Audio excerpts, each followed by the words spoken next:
Koenig, nous avons pris le temps de nous projeter dans une approche différente de nos organisations. Au cœur, vous l'avez compris, une capacité à gérer la fin de vie de nos déchets et à entrevoir comment on peut les utiliser différemment. Ça tombe bien, c'est aussi le rôle de Refashion, votre éco-organisme qui gère la fin de vie sur les textiles, le linge de maison, la chaussure. Pour cela, il y a l'éco-contribution versée par les metteurs en marché. Mais ici dans la salle, ailleurs, on entend souvent que cette éco-contribution, elle peut peser sur vos activités. Donc, on s'est dit qu'on allait vous poser la question directement, à vous dans la salle, en ligne. Est-ce que l'éco-contribution, selon vous, est trop chère? Je vous pose la question. En ligne, vous pouvez répondre directement. Et puis, on va regarder la salle. Question à main levée. Qui pense qu'elle est trop chère, cette éco-contribution? Waouh! Alors ça, je ne m'y attendais pas. Alors, pour ceux qui sont en ligne, personne n'a levé la main. Ah si, il y a 2 personnes. 3. Oh. Donc on est quand même sur une majorité de personnes qui pensent qu'elle n'est pas trop chère. Bravo. En régie, vous pouvez nous dire quelle est la part en ligne de personnes qui pensent qu'elle n'est pas trop chère? Ah bah. Du coup, moi je m'attendais à ce que vous, dans la salle, vous soyez un petit peu plus convaincus, mais non. Tout le monde est d'accord pour dire qu'elle n'est pas trop chère. Bah, ça, c'est une bonne nouvelle pour Refashion. Ils vont être très très contents, nous on ne s'attendait pas à ça. Donc c'est super. Alors, peut-être que vous faites partie des convaincus ici aussi. Hein.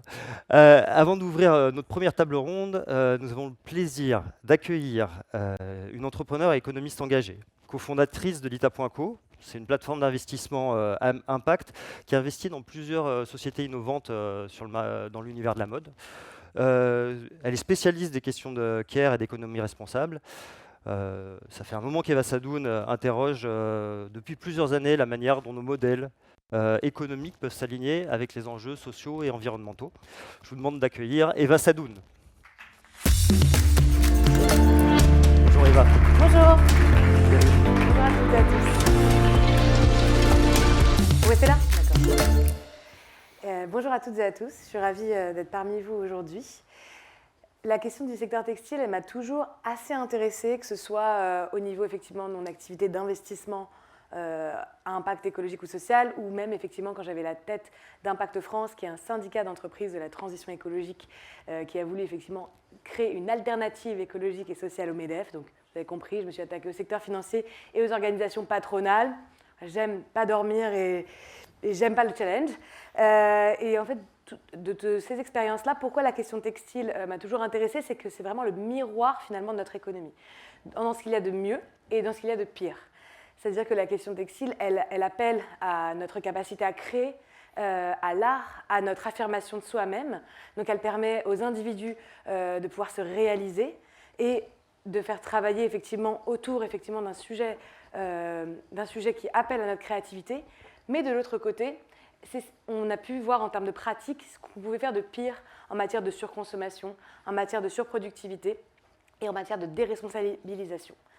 La raison pour laquelle je me suis engagée sur les questions économiques, c'est parce que j'ai lu un livre quand j'avais 20 ans, qui s'appelle Nous, fils d'Eichmann, d'un philosophe qui s'appelle Gunther Anders. Je ne sais pas si vous connaissez ce philosophe allemand, qui a parlé effectivement à l'époque de l'industrie nucléaire à travers une comparaison assez radicale entre effectivement la structure surintermédiée pendant effectivement la guerre et pendant le génocide des Juifs en Allemagne et des peuples tziganes.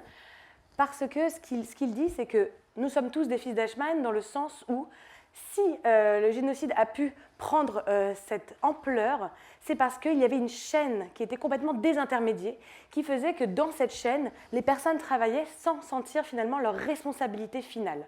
Et il a comparé effectivement l'organisation à ce moment-là avec la structure de l'économie dans le secteur nucléaire à l'époque. Donc le nucléaire à l'époque était plutôt analysé comme une industrie à arrêter plutôt qu'à massifier. Voilà, ce n'est pas la même époque. Et je trouve que c'est très intéressant parce que dans le secteur textile, on retrouve ce problème de surintermédiation qui pose la question de notre responsabilité finale. Et ce qu'il dit, c'est que quand on surintermédie finalement une chaîne de valeur, c'est là qu'on fait exister le monstrueux. C'est là qu'on désincarne, c'est là finalement qu'on ne voit plus le visage de l'autre. C'est là qu'on ne voit plus la vulnérabilité de l'autre. Quand vous êtes à une étape de la chaîne du valeur textile, finalement, vous ne voyez plus le visage de celui qui extrait, de celui qui produit, de celui finalement qui est esclavagisé. Donc la question du secteur textile pose déjà cette première question de la surintermédiation et de la place du visage dans l'économie. Le visage, c'est un concept qui a été développé par un autre philosophe dont je suis assez passionnée, qui est Lévinas, qui dit que pour se sentir responsable, il faut voir le visage de l'autre, il faut voir la responsabilité, il faut voir la vulnérabilité de l'autre pour pouvoir effectivement créer un sentiment de responsabilité. Et c'est pour ça que souvent, l'empathie a une forme de limite, c'est-à-dire qu'elle a la limite de notre famille, de notre entourage, de notre communauté, et finalement, elle n'arrive pas à se déployer à l'échelle d'une organisation, à l'échelle d'une chaîne de valeur.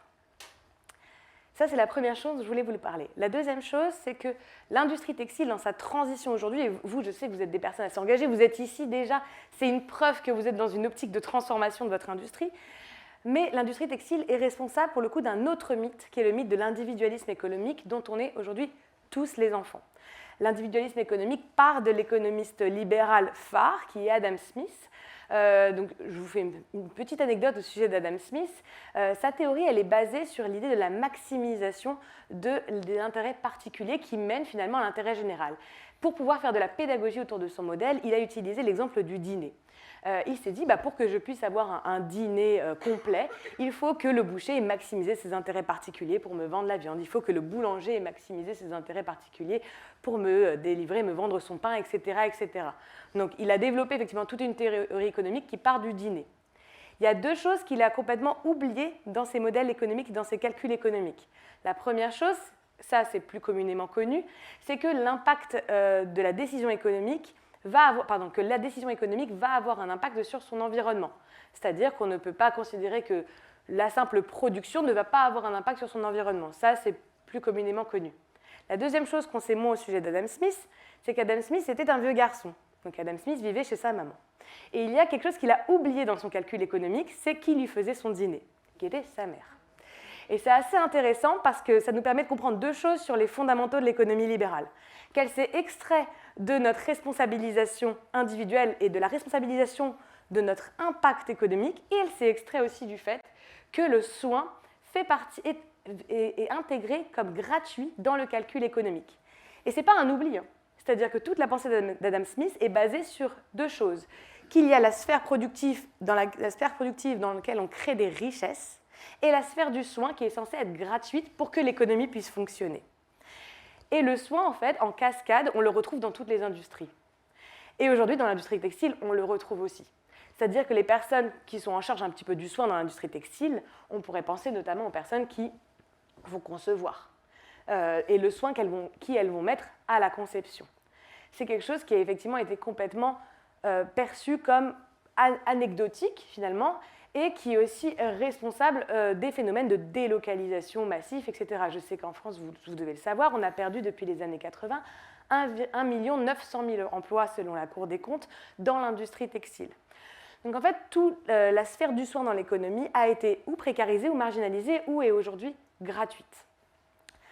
Et ce mythe de l'individualisme économique, aujourd'hui, il vous freine, vous, individuellement, dans votre transition. Parce qu'il vous fait croire que vous pouvez faire la transition tout seul. Je vais mettre en place des circuits courts, je vais mettre en place un moyen de gérer la fin de vie de mes produits, je vais mettre en place une industrie qui permet de produire de manière durable, localement, etc.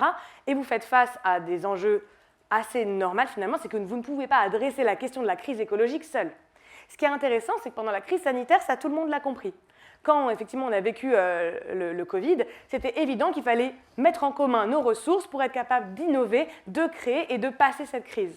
Par contre, quand il s'agit de la crise écologique, on est toujours face à une impasse qui est qu'on n'arrive pas effectivement à considérer que c'est la mise en commun et l'approche collective qui fera qu'on arrivera à se sortir de la crise, et ce, dans toutes les industries. Et aujourd'hui, on peut le voir, vous, individuellement et l'environnement, vous êtes dans une situation de vulnérabilité économique forte. Et quand on vit une situation de vulnérabilité, il y a deux options. Ou on décide de se replier sur soi, au pire, il ne se passe rien, au mieux, il ne se passe rien, et au pire, effectivement, le repli sur soi mène à la violence, mène à l'exclusion, etc. Ou on décide d'accepter notre vulnérabilité individuelle, notre vulnérabilité collective, et ainsi on accepte notre interdépendance. Et le fait qu'individuellement, même si vos intérêts économiques ne sont pas les mêmes, vous avez une forme d'interdépendance les uns avec les autres et vous avez besoin de mettre en commun pour être capable effectivement d'adresser la question de la transition climatique. Le concept de c'est comme ça que je voulais introduire effectivement le concept de l'éco-contribution. C'est pour moi un premier pas vers l'admission que vous êtes interdépendants et que vous avez besoin de mettre en commun pour pouvoir adresser la question de la transition écologique. Pour moi, la question n'est même pas de savoir si c'est trop cher, pas assez cher, etc. Pour moi, la question de l'éco-contribution, c'est plus une acceptation d'un état moral qui est qu'on a besoin de mettre en commun, on a besoin de travailler ensemble si on veut faire la transition écologique. Et je trouve que les plus grands réfractaires à la question de l'éco-contribution sont finalement celles et ceux entre nous, qui effectivement pensent que c'est individuellement qu'on doit se réaliser. Et moi, quand j'étais chez Impact France, c'est quelque chose que j'ai largement constaté, notamment dans mes négociations avec des organisations patronales assez réputées. On arrivait toujours un petit peu au même débat. Alors nous, on se présentait comme ceux qui défendaient une norme écologique et sociale, des critères écologiques et sociaux pour l'entreprise. Et de l'autre côté, on nous disait non, non, non, des critères écologiques et sociaux, ça va freiner la liberté d'entreprendre. Et c'est par la liberté d'entreprendre et la liberté économique qu'on génère de la croissance et ainsi qu'on améliore nos conditions de vie et qu'on développe finalement notre humanité et qu'on progresse. Et c'était toujours en fait autour de ces débats qu'on tournait. Donc finalement, ce qu'on constate, c'est qu'il n'y a même pas une question d'excellence économique. C'est vraiment une question de vision de est-ce qu'on doit faire seul ou est-ce qu'on doit faire en commun. Et la norme légale, ce n'est pas politique. La norme légale, c'est du commun. Et c'est sur cette base-là qu'on peut créer une vraie compétitivité écologique et sociale. Parce que c'est pareil, on nous dit s'il y a de la norme en Europe, comment on va faire face aux géants chinois, face aux géants américains, etc. Et bien c'est finalement en partant de la norme qu'on arrive à construire une économie qui est réellement durable et une compétitivité écologique ou sociale. Parce que finalement, aujourd'hui, de la norme, il y en a déjà en Europe. Les consommateurs européens sont des consommateurs qui déjà recherchent quelque chose de mieux-disant d'un point de vue écologique ou social. Le problème, et moi je le vois dans le milieu de l'entrepreneuriat social, c'est plus qu'il y a une compétitivité déloyale de l'autre côté. C'est-à-dire que quand on entreprend et quand on crée, notamment le secteur textile, de manière durable, on est complètement dévalorisé sur le marché. Et elle est là, la vraie compétitivité déloyale du XXIe siècle.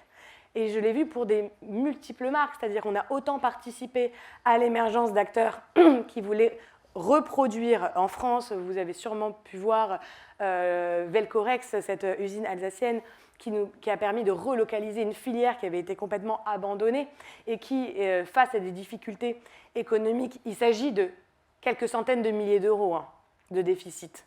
On ne parle que de ça. On parle de, globalement, une entreprise qui n'a pas bien vécu l'augmentation du prix de l'énergie et qui, face à effectivement quelques centaines de milliers d'euros de déficit, n'a pas pu payer ses dettes et du coup, effectivement, s'est retrouvée dans une situation de liquidation judiciaire. Quelque chose comme ça ne doit pas arriver. Quand on a si peu d'acteurs qui produisent localement, quelque chose comme ça ne doit pas arriver. La survie de Velcorex, c'était la responsabilité de tous les acteurs du textile, et pas que des acteurs de l'État. Et pas que de l'État, pardon. Moi, c'est souvent un concept que j'essaie de pousser. La question un peu du pollueur-payeur. C'est-à-dire on se tourne souvent du côté de l'État pour sauver les entreprises. Moi, j'ai plutôt envie de me tourner du côté des industries pour sauver effectivement ces innovations écologiques ou sociales. Donc je pense que l'exemple de Velcorex est un très bon exemple de ce que collectivement les acteurs du textile auraient pu mettre en commun pour pouvoir permettre à cette entreprise de continuer à vivre.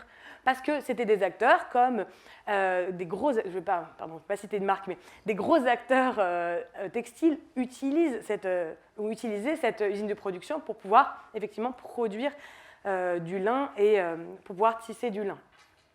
C'est pareil pour les marques. C'est-à-dire qu'il y a une approche qui est en concurrence. Mais ce qu'il faut savoir, c'est que les marques qui innovent le mieux en matière de durabilité sont des marques qui peuvent vous inspirer en tant qu'entreprise. Ce ne sont pas des marques à terrasser d'une certaine manière. Et pour moi, vous êtes aussi responsable de la survie des marques durables françaises. On en a accompagné beaucoup, que ce soit le slip français, 1083, Loom, etc., toutes ces marques qui essayent de tendre vers l'excellence en matière de durabilité du mieux qu'elles peuvent. et ben ces acteurs-là aussi, je pense, sont la responsabilité des gros acteurs textiles. Et c'est pourquoi il y a aussi un projet que je pitch souvent, hein, à bon entendeur, salut, qui est la création typiquement d'un fonds commun avec l'ensemble des acteurs textiles. S'il n'y a pas de taxe permettant de financer ce fonds-là, peut-être qu'il s'agirait de la créer aussi en dehors de l'État. Il s'agirait de la créer entre vous, une forme de contribution qui permettrait d'aller vers ce fonds qui soutiendrait dans des situations de difficulté ces fleurons de l'industrie textile durable. Également, je pense qu'il y a un enjeu de citoyenneté d'un point de vue de l'entreprise. C'est-à-dire qu'en tant que citoyen, ça nous paraît normal d'avoir une forme de certaines règles sociales, certaines règles en matière certaines règles, voilà, certaines règles de citoyenneté. Par contre, l'entreprise est souvent vue comme un acteur qui ne doit pas subir ces règles de citoyenneté. Je pense que l'entreprise doit être citoyenne et que l'entreprise doit aussi se conformer à ces normes écologiques et sociales. Parmi elles, il ne s'agit pas que de voir ça d'un point de vue punitif. Je pense que collectivement, vous avez tout intérêt à défendre ensemble des TVA diminuer sur des produits durables, la mise en place d'indices qui nous permettent d'évaluer la durabilité d'un produit, des incitations, des bonus-malus sur la production sociale et écologique, des lois qui permettent de fermer les frontières du marché à des acteurs qui ne se conforment pas au minimum en matière de droits de l'homme, etc. Ça, vous avez plutôt intérêt, je pense, à défendre cette vision-là. Ce n'est pas être politique, c'est juste assumer votre rôle citoyen en tant qu'entreprise. Voilà, donc c'était un peu les quelques mots que je souhaitais partager avec vous aujourd'hui et je serais ravie de pouvoir répondre à une ou deux questions s'il y en a. Merci à vous.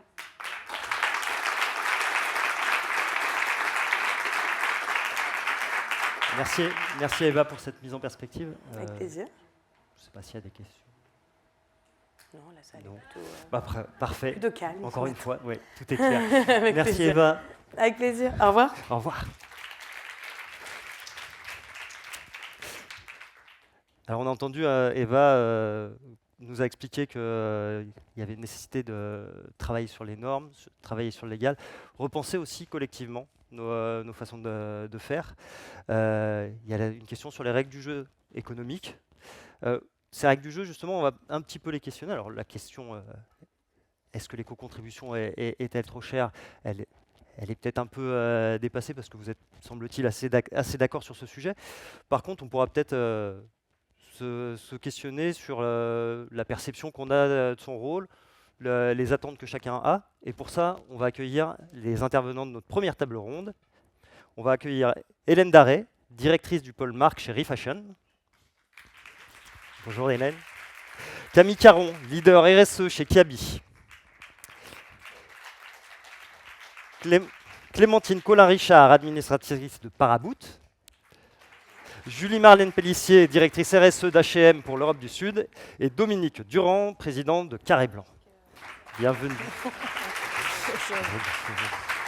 Installez-vous, installez-vous.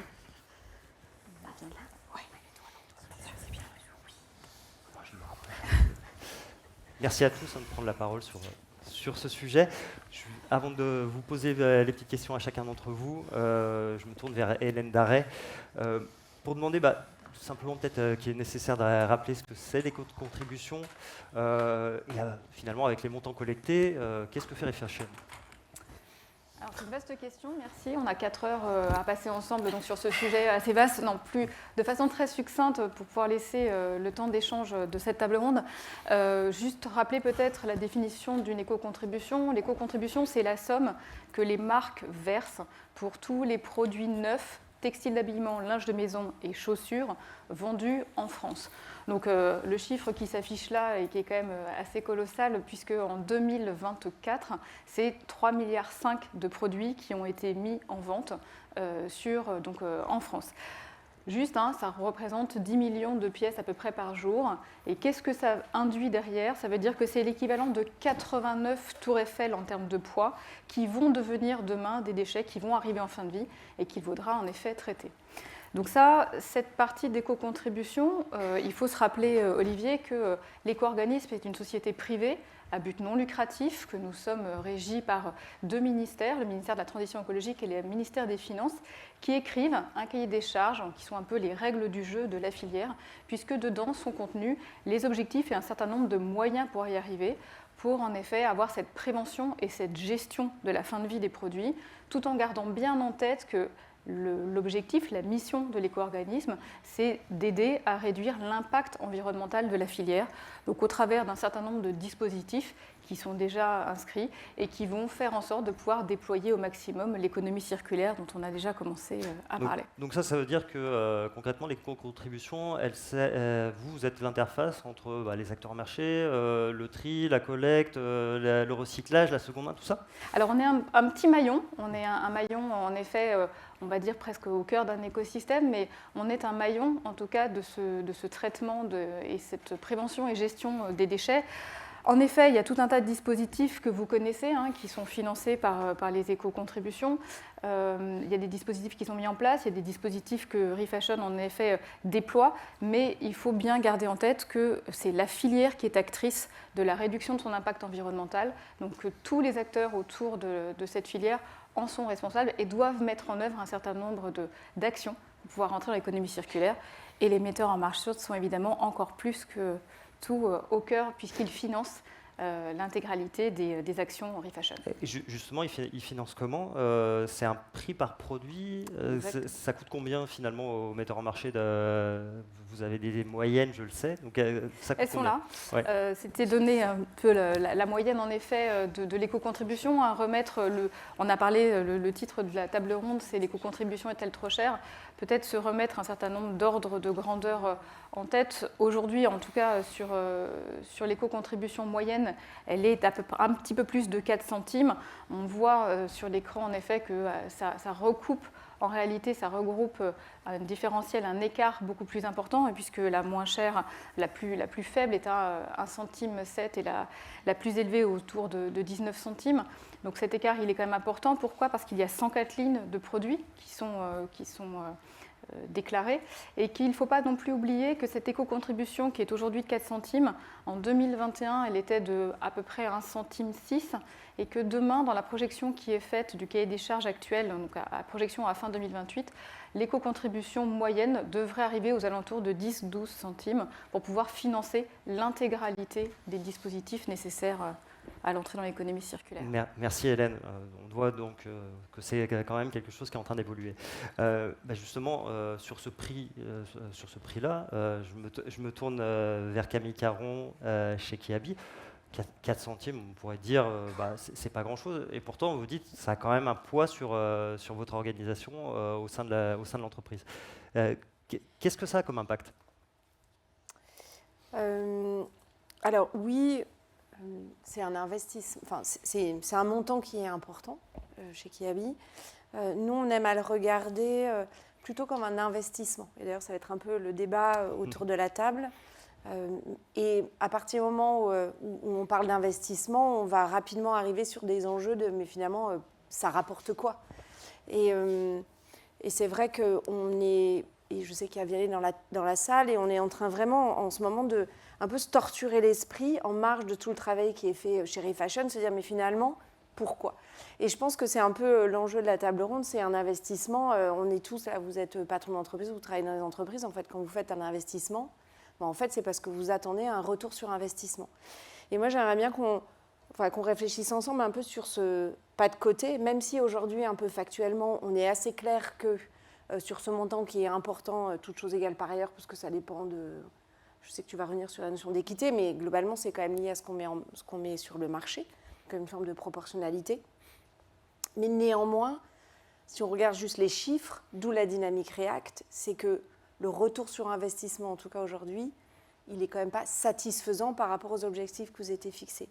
Et le pas de côté, en tout cas, qu'on essaye d'amener dans nos réflexions avec Vianney, puis il y a d'autres personnes dans la salle chez Kiabi qui travaillent sur le sujet, c'est vraiment, et c'est peut-être une réflexion un peu plus personnelle, je trouve que c'est une bonne occasion aussi d'aller rechercher une performance environnementale.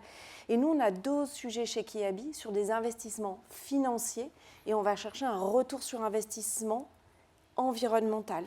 Et je pense qu'il y a aussi, pour répondre à votre question, donc j'essaie d'être plus claire, mais oui, c'est un montant important. Je trouve qu'aujourd'hui, en tout cas, c'est un peu compliqué de répondre au-delà des constats actuels. Est-ce que finalement c'est cher ou pas assez cher? Néanmoins, pour sûr, Dominique, tu seras largement capable de répondre autrement, mais en tout cas, pour sûr, néanmoins, c'est un investissement nécessaire. Je pense qu'il faut accepter qu'on soit un peu dans le flou. Il y a des politiques publiques dans lesquelles il y a des investissements, dans lesquels il y a un flou total sur le retour sur investissement.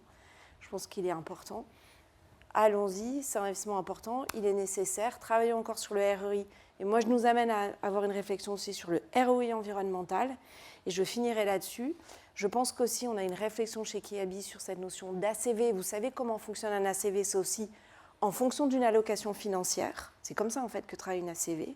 Au plus on va aller chercher de la valeur, en fait, sur la fin de vie du produit, plus l'ACV, finalement, du produit que vous aurez conçu au démarrage sera performante parce que vous allez allonger la durée de vie de cet ACV parce que vous donnez plus de valeur à la fin. Ça, c'est des réflexions, je trouve, qui sont fondamentales dans la façon dont on va percevoir cet investissement-là. Donc, thèse, antithèse, synthèse. Pour l'instant, je suis déjà dans la synthèse qui fait que finalement, c'est un peu compliqué de définir si c'est cher ou pas cher. Voilà. Sur la définition, on comprend voilà, que ça a un coût et vous attendez un certain retour sur investissement. C'est ce que j'ai compris. Peut-être environnemental, oui. Julie-Marlène, chez H&M, vous avez rejoint avec H&M la gouvernance de Refashion. Justement, ça vous permet, sur ces questions de compréhension des mécanismes, d'être plus fin pour l'ensemble du groupe H&M? Alors, le groupe H&M a rejoint le statut d'associé. On est en tant qu'associé. C'est ça, d'associé. Il y a différents statuts, donc ce n'est pas la gouvernance, mais c'est le statut d'associé. Alors, pourquoi, c'est ça? Oui, pourquoi et puis finalement, j'imagine que chez H&M, le coût est aussi important. Donc, oui, parce que c'est effectivement donc, depuis des années, depuis la création 2007-2008, je crois, de l'arrêt textile, donc effectivement depuis longtemps, mais plus récemment avec cette implication, cet investissement, on va dire, en termes de temps et de conviction dans le fait d'être associé chez Refashion. L'idée, c'était vraiment d'accompagner, comme tu disais Camille, toute cette réflexion pour d'abord comprendre les enjeux de la filière, comprendre quels étaient les acteurs, quels étaient les mécanismes. Donc il y avait vraiment ce besoin de compréhension pour justement ne pas se dire cette éco-contribution, c'est une taxe. C'est une taxe, c'est un coût. Parce que ça pouvait être perçu comme ça, de toute façon, dans l'organisation de l'entreprise. Et puis, d'un point de vue fonctionnel, ouais. Je veux dire, quand on se met à la peau d'une entreprise avec tous ces départements, nous, on arrive avec, il faut payer tant, on met sur le marché, on vend, et donc, avec là, à la ligne en face, ça représente tel coût. Et ça a évolué? Et c'est significatif, oui. comme oui. je ne vais pas dire, effectivement, c'est significatif. Ce n'est pas parce qu'on est un groupe international qu'on se dit, tiens, la France, l'éco-contribution française est significative et croissante, donc d'autant plus significative. Donc d'autant plus avec l'idée de se poser sur cette réflexion de est-ce que c'est, du coup, juste un coût, une taxe, ou est-ce qu'on fait porter un sens un petit peu différent, sans rentrer dans le côté philosophique, mais est-ce qu'on fait porter un sens un petit peu différent à ce coup? Et donc là, c'est là où je te rejoins sur l'idée de dire, en fait, il n'y a pas vraiment de la question de trop cher, pas assez cher, mais c'est en fait à quoi est-ce que ça sert qu'est-ce que ça finance pour en avoir l'idée de qu'est-ce qu'on peut en attendre du coup en retour. Et qu'est-ce que ça finance? Ça veut dire pour nous d'avoir la conception de dire qu'est-ce qu'un bon financement. C'est un financement où les éco-contributions viennent du coup payer. D'abord, c'est un système qui doit être transparent, efficace et pérenne. Efficace dans sa fonctionnalité et pérenne pour qu'il continue d'exister demain. Merci. Vous vouliez ajouter un oui. point? Allez-y. Si tu permets, Olivier. Oui, parce que quand on dit efficace, c'est qu'est-ce que c'est? Ça veut dire, en fait, aider, que ça vienne contribuer à vraiment, réellement, financer tout l'écosystème de prévention et de gestion des déchets. Donc c'est ça aussi la mission de l'éco-organisme. Et donc, nous, on a rejoint en tant qu'associés pour justement prendre cette REP, ce système, dans son ensemble. C'est-à-dire mettre en face des éco-contributions les éco-modulations, de comprendre comment tout ça fonctionnait, parce que c'est uniquement quand on considère ça comme quelque chose qui doit s'équilibrer, que là, on quitte la notion de taxe punitive pour aller vers la notion d'investissement et où là, l'éco-contribution devient véritablement un effet de levier de transformation de la filière. Et on y reviendra, mais c'est d'autant plus le cas, parce que tu mentionnais le fait qu'effectivement on soit un groupe international, que ça ne concerne plus que la France maintenant. C'est en train de se développer. Exactement. Je me tourne vers Clémentine. Vous avez une taille d'entreprise qui n'est pas tout à fait la même que celle de vos consoeurs. Quand on est une PME, finalement, est-ce qu'on est très concerné? Est-ce que ça a un poids important, l'éco-contribution, dans l'organisation, dans votre fonctionnement? Alors après, c'est toujours pareil. Je pense qu'il y a TPE, PME, grands groupes et chacun son niveau, chacun a sa gamme de produits. Mais je pense que tout le monde est concerné aujourd'hui. Pour répondre à la question, est-ce que l'éco-contribution est trop chère? Dans ce que je vis aujourd'hui, et y compris chez Paraboot, à un moment donné, c'est oui. C'est oui dans le sens où c'est oui parce que, comme l'ont très bien dit Camille et Julie-Marlène, c'est oui parce que c'est un coût. Et aujourd'hui, en fait, on veut savoir qu'est-ce qui est accroché à ce coût. Il y a cette besoin de transparence, il y a cette besoin de compréhension. En effet, quand on fait un investissement dans nos entreprises, on en attend une rentabilité, un retour. Donc il y a ça. Donc par définition, oui, si vous discutez, alors je suis présidente de Fédération française de la chaussure, donc j'ai un grand nombre d'acteurs avec qui j'échange sur e-fashion. Et c'est vrai que ce n'est pas une taxe, mais parce qu'on ne peut pas l'appeler comme ça, c'est une éco-contribution, mais c'est vécu comme ça. C'est-à-dire qu'on leur prend de l'argent et on le met quelque part. Alors ils sont d'accord pour financer la fin de vie des produits. Ils veulent juste le savoir comment, parce que ce n'est pas eux qui le font. Ils déposent de l'argent. Et pour certaines entreprises, moi je vois ces dernières années, tu as parlé de l'évolution de la contribution, je pense que c'est une bonne chose, mais je pense que ça a réveillé aussi à la fois les peurs de cet argent qui était donné, et qui ne savait pas comment était utilisé.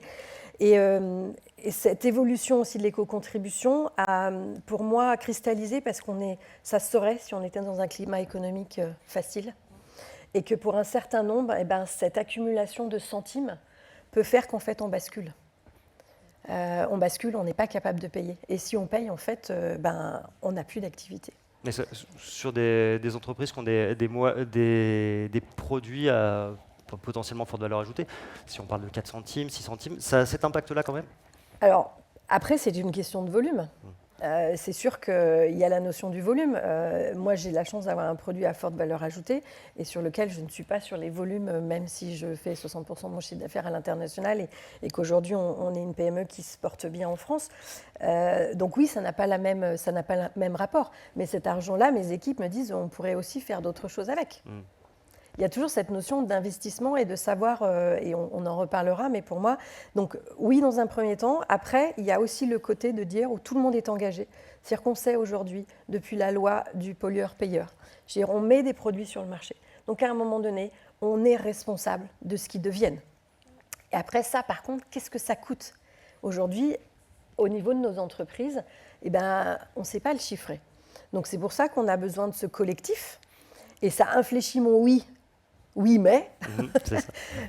parce qu'il faut qu'on travaille ensemble, et j'ai beaucoup aimé l'intervention qu'on a eue juste avant, qui parle de ce collectif. Il faut juste être sécurisé dans le collectif. Dominique, vous, chez Carré Blanc, vous êtes aussi dans le oui, mais. Vous dites oui, non, ça... Je suis dans le non, mais... non, mais. Vous dites oui, ça a vraiment un impact sur mon bas de bilan. Mais, en revanche, on ne va pas assez loin. Je considère qu'elle n'est pas du tout trop chère, qu'elle n'est même pas assez chère. Réellement. Oui, réellement. Pourquoi? Parce qu'en fait, le juste prix, c'est le prix que collectivement la filière sera capable de produire pour traiter les déchets qu'elle génère. En fait, moi j'étais hyper inspiré par l'humus. Donc oui, on est tous de l'humus en fait finalement.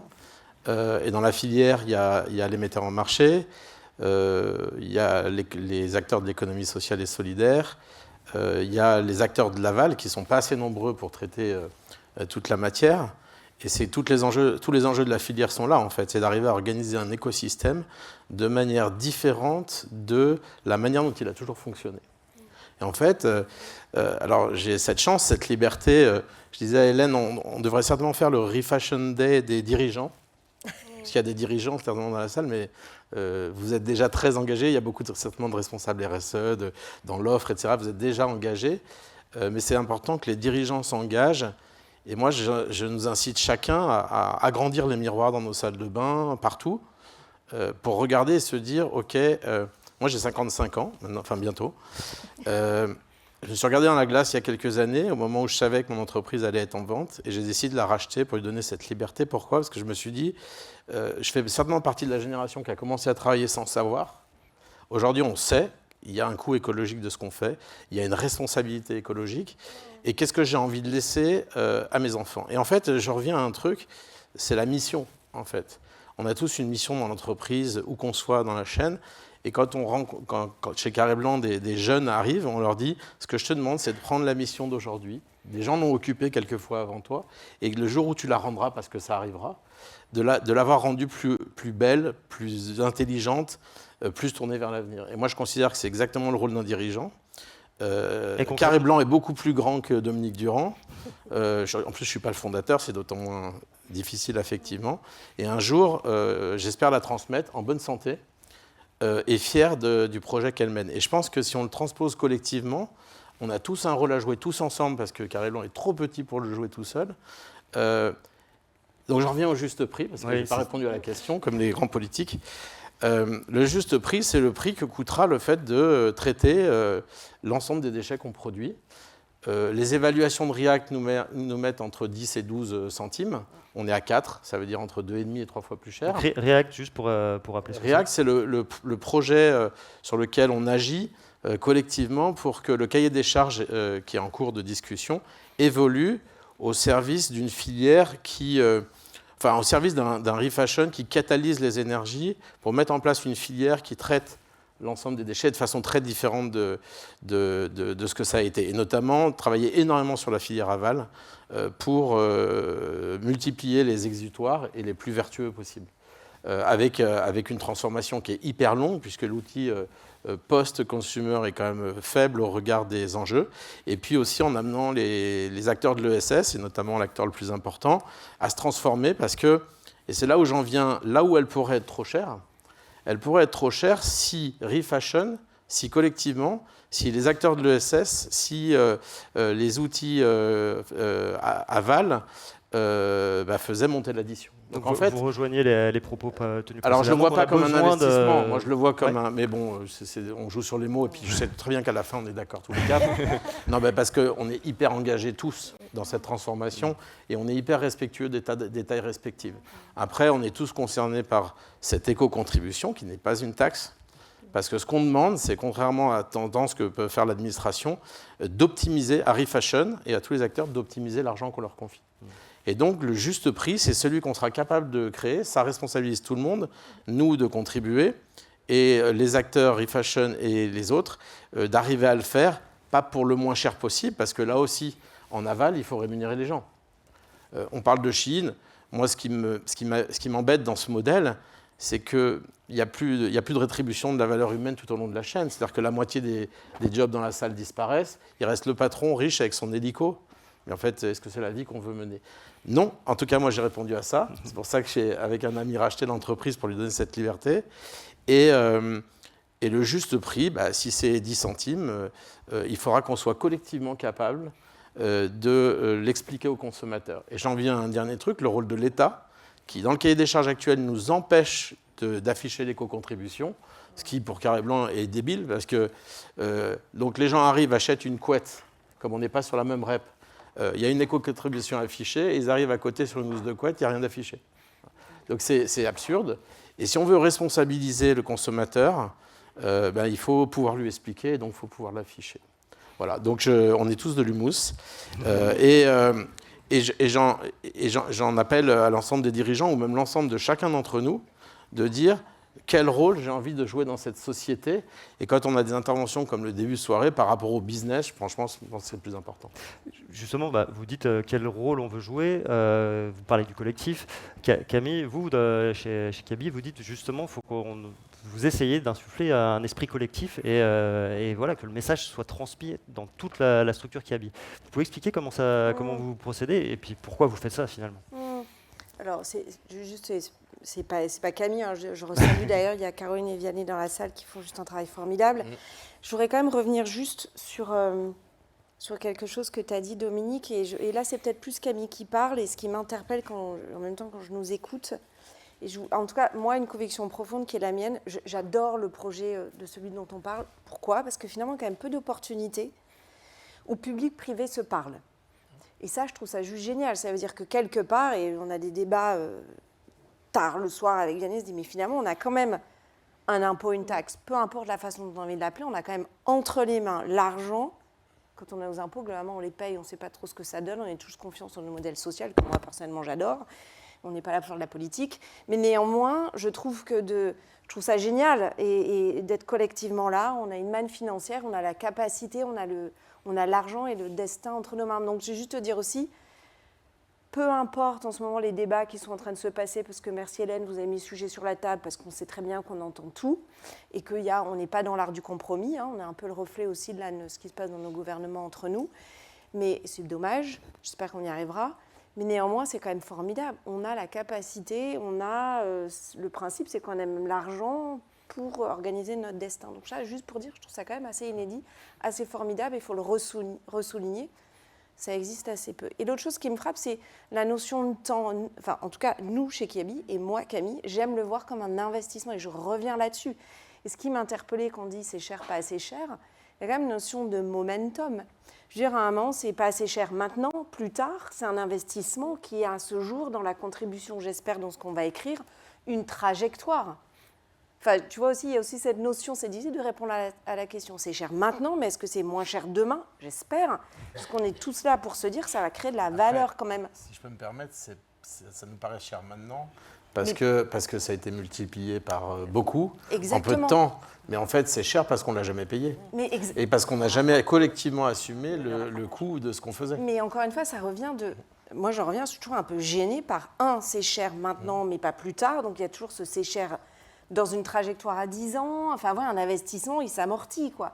Donc, il y a la notion d'intégrer la notion d'amortissement.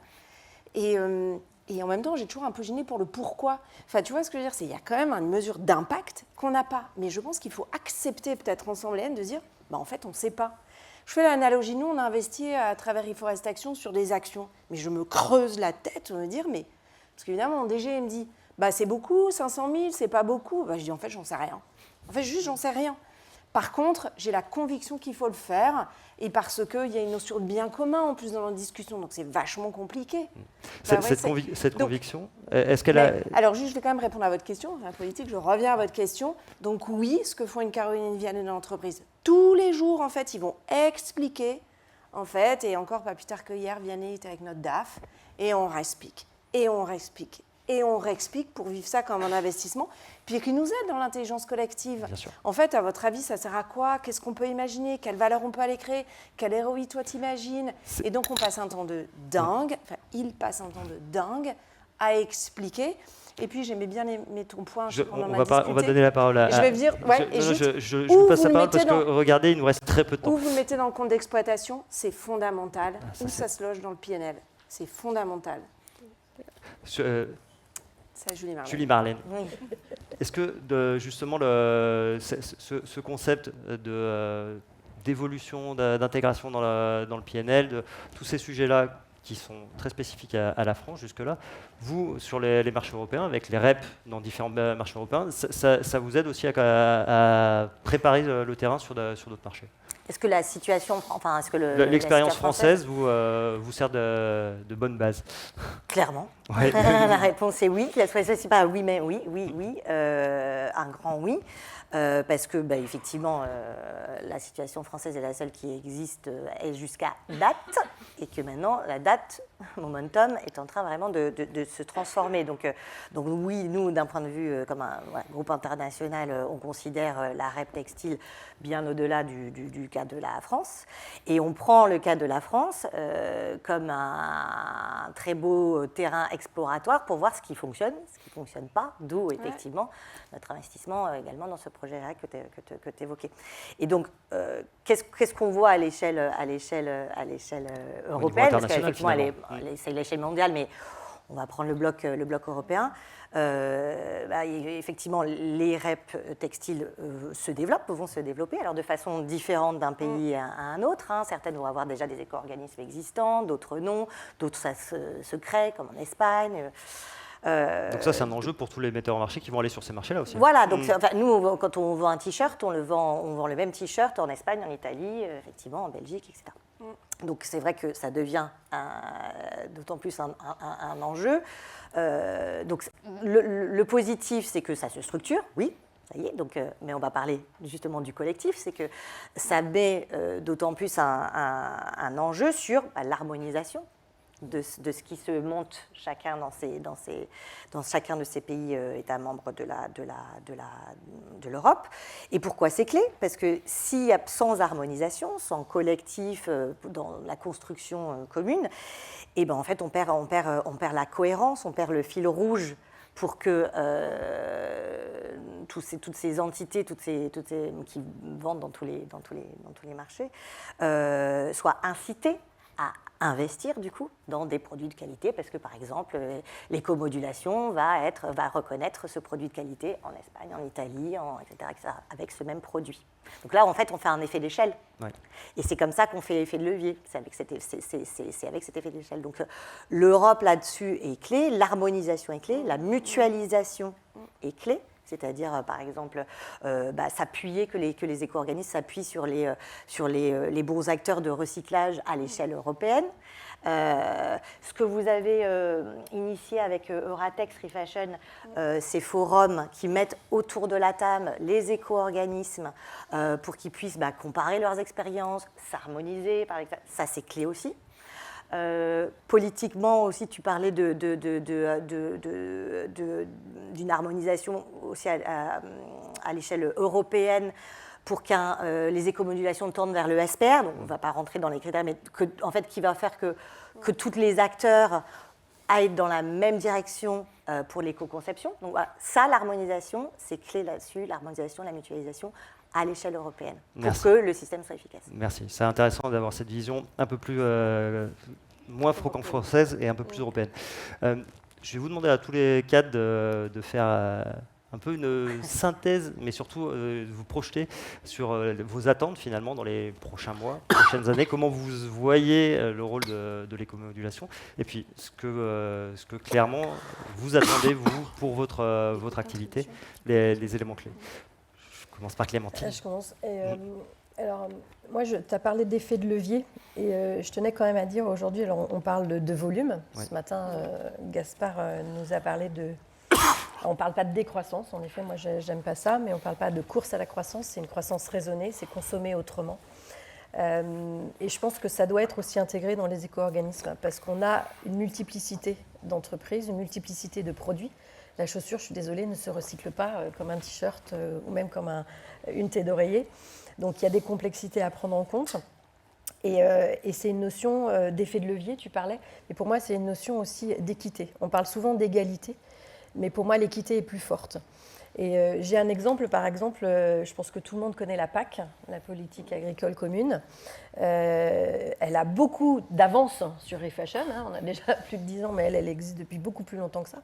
Et aujourd'hui, ils sont en train de se poser des questions sur comment rémunérer, en fait, à travers la PAC, les petites initiatives. Parce que l'effet de levier n'est pas le même si vous mettez, je vais caricaturer exactement, 10 pièces sur le marché ou si vous en mettez 100 000 pièces, quelles qu'elles soient. Et à un moment donné, comment on est là pour rémunérer en fait chaque modèle qui donne des avantages au système. Parce que comme on a dit, c'est le collectif qui compte. Donc c'est chacun qui apporte sa pierre. Et pour apporter sa pierre, qui est une éco-contribution dans notre système mutualisé, eh bien, il doit en avoir aussi un avantage. Il doit se retrouver. Et donc moi, j'ai vraiment cette notion forte d'équité qu'il faut qu'on travaille. Et en effet, on a la chance de pouvoir, enfin, j'y crois en tout cas, travailler avec les pouvoirs publics et leur faire comprendre que voilà, il y a une multiplicité d'acteurs et il faut qu'ils nous laissent jouer le jeu pour que ça réponde au plus grand nombre, pour qu'on ait la meilleure, je dirais, des sociétés de demain et surtout qu'il nous reste encore une planète pour quelques années. Camille, un mot Alors, condensé parce que... je vais parler en mots. Coopération. Ouais. Coopération entre les acteurs, l'écosystème, tu en as parlé, Julie Marlène. Il faut vraiment coopérer, faire un enjeu d'intelligence collective. Coopération France et Europe. Le deuxième, c'est triple capital. Enfin, je compte sur nous pour ne pas être dans une approche classique du sujet. Et je vois qu'on prend le sujet que par l'angle économique. Oh, quel dommage. Donc, triple capital dans l'approche. Et acceptons le flou, il y a des choses qu'on ne sait pas modéliser. Néanmoins, il faut être précis au maximum. Je rejoins ton point sur la transparence des coûts et des impacts. On ne sait pas, voilà. Et puis, le mettre au bon niveau de l'enjeu, qui est une vision de société qui se passe derrière. Et donc, précaution aussi, pour tous, les effets rebonds. Je me suis posé la question sur un vrai enjeu de planification industrielle. Je ne sais pas politiquement correct peut-être ce que je veux dire, mais est-ce qu'on se pose quand même la question des effets rebonds de ce qu'on est en train d'imaginer, qui peut être, par exemple, on était en train d'essayer de faire l'exercice avec Vianney, mais vraiment faussement, on serait dire, mais ça suppose qu'il y aurait combien de nouvelles usines en France ? Est-ce qu'on a tous, quand je vois déjà les débats sur les éoliennes, est-ce qu'on a tous envie de ça en France ? Je ne dis pas qu'il faut le faire ou pas, j'en sais rien. Faisons gaffe aux effets rebonds, non imaginés pour l'instant. C'est noté. Julie Marlène, un mot de bilan pour vous chez H&M. Harmonisation, donc je l'ai dit, Oui. clairement, ce besoin de règles claires, harmonisées, incitatives, pour avoir une notion de virtuosité du système, qui est sa responsabilité. Je donnerai un exemple concret pour asseoir, on va dire, ces principes. La reconnaissance d'initiatives vertueuses des marques. Là, je parle par exemple de la collecte de vêtements. Ça, c'est un point particulier sur lequel on a beaucoup discuté aussi sur la création de cette nouvelle filière. Bah oui, il faut reconnaître, c'est notre conviction, et donc c'est-à-dire encourager, intégrer ce type d'action. Voilà, c'est ce type d'action un peu concrète que vous attendez à l'avenir. Ouais. Dominique. Il me reste 0 secondes. Ah, ça fait 2 minutes qu'on est à 0 secondes. Non, bien sûr. Je voudrais vous parler de gouvernance, alors c'est pas un sujet très sexy, ou de punching ball. Refashion, ce n'est pas les 100 personnes ou les 80 personnes qui sont dans l'organisation, qui sont, pour les connaître bien depuis 4 ans, des gens formidablement engagés pour nous. Mais Refashion, c'est les metteurs en marché, mais pour moi, je le vois vraiment comme le catalyseur de plein d'énergie, si fierté aussi. La filière soutient l'ESS depuis toutes ces années. C'est natif, mais soyons fiers de ça. Et vous savez que les budgets ont augmenté de ce point de vue-là. Moi, je revendique le fait de les soutenir avec fierté et de les engager à se transformer aussi pour optimiser leurs coûts. Mais en termes de gouvernance, ayant la chance de faire partie de ce groupe formidable qui est au conseil d'administration et puis de croiser beaucoup d'actionnaires de Refashion, c'est nous. Donc vous pouvez compter sur nous. Vous êtes Refashion. Nous avons besoin de Refashion pour catalyser les énergies en amont, en aval. Et on a besoin absolument de leur faire confiance et de nous faire confiance. C'est pas derrière les mots Refashion, metteur en marché, il y a des hommes et des femmes. Et c'est ces hommes et des femmes qui feront la transformation. Et nous, en tant que membres du conseil d'administration, vous pouvez compter sur nous pour être exigeants sur la manière dont sont engagées les éco-contributions et les dépenses pour optimiser pour l'objectif commun. Voilà. Merci Dominique. On avait prévu de vous reposer la question d'introduction pour savoir si vous trouviez que ça coûtait trop cher, mais vous étiez déjà tous d'accord quasiment. Donc ce que je vais faire, c'est que je vais faire le condensé de ce que j'ai retenu de ce que vous m'avez dit. Moi, je note que vous êtes tous d'accord pour dire que ça a un coût important, et je pense qu'il n'y a personne qui va dire le contraire, mais que vous attendez des retours sur investissement assez clairs pour la filière, pour l'avenir de la planète aussi, pour les investissements climatiques.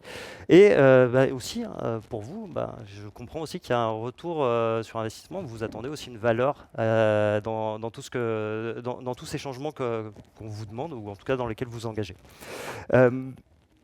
Il y a aussi un élément qui me semble important sur ce que vous dites, sur la fierté, sur vos modèles. C'est qu'il y a un risque d'image. Enfin, moi, je voudrais le rappeler. On parlait de Shein tout à l'heure, mais il y a quand même un risque d'image énorme sur votre secteur, sur notre secteur. Il reste considéré comme un des grands pollueurs de la planète. Donc, il y a vraiment un coût de l'inaction, je pense. Moi, j'ai entendu ça récemment et j'ai entendu récemment des grands groupes du luxe qui mettaient en place des indicateurs et qui chiffraient ce coût de l'inaction. Je ne sais pas si vous le faites à votre échelle ici, je ne sais pas si en ligne certains acteurs le font, mais il y a vraiment cette notion-là. Ça veut dire qu'il y a une prise au sérieux du fait de ne rien faire. Donc le mouvement est important, ce que vous dites ici, c'est super important. Et à votre échelle, Refashion joue un rôle clé dans cet accompagnement du changement. Donc c'est aussi inspirant pour les solutions de recyclage, les solutions de seconde main. Et d'ailleurs, on va en parler tout à l'heure.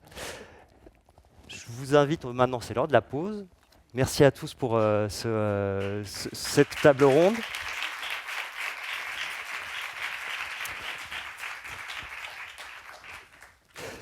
Merci beaucoup. Alors Julie, Marlène, on va t'aider. Viens, ouais. Bravo pour être venu quand même. Merci beaucoup, on peut l'applaudir. Un engagement. Donc on se retrouve dans 20 minutes ici. Soyez mobilisés, on va parler seconde main et ensuite on parlera recyclage. On vous attend, à tout à l'heure.